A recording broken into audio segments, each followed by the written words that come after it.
kawasan rehat Sungai Perak. Dalam video yang sebelum ni kita kena kesesakan yang teruk daripada Sungai Perak sampai lah Bukit Jelapang sana.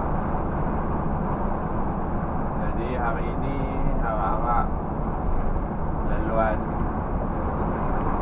cantik. Kita tak kena belakang lagi ya.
nak menghala ke Universiti Pendidikan Sultan Idris ataupun UPSI Tanjung Malim,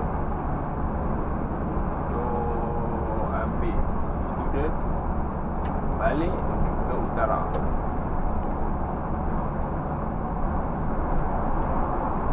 Jadi hari ini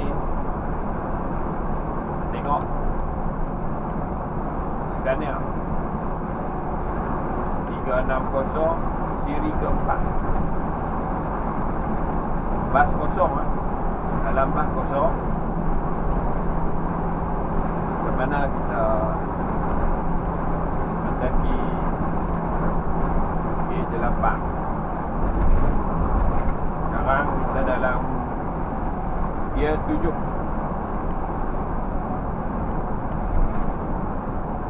Kita tengok macam mana dia mendaki Bukit Jelapang ni.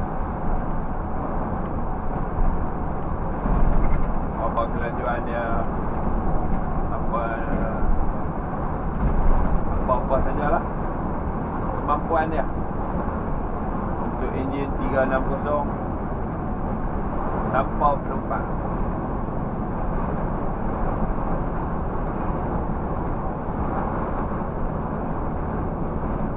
Kelajuan 98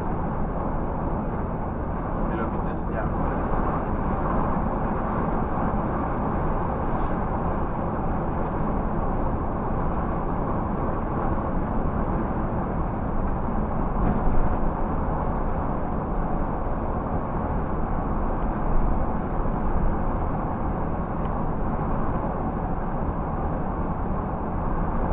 Kita kena ambil siap-siap sebab jalan lorong kiri ditutup. Jadi dia dah tinggal 2 lorong sahaja untuk mendaki ni. Untuk mengelakkan kita daripada dihalang oleh kenderaan lain, kita ambil siap-siap lorong kanan.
Diganggu oleh kereta hari ni.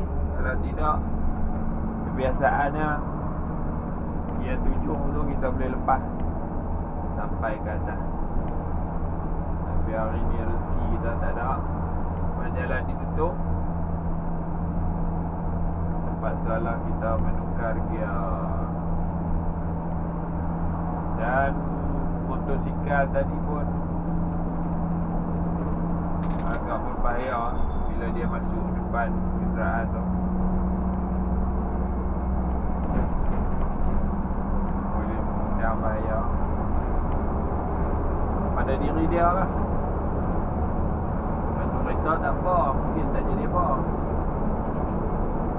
Tapi untuk diri dia tu.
bro.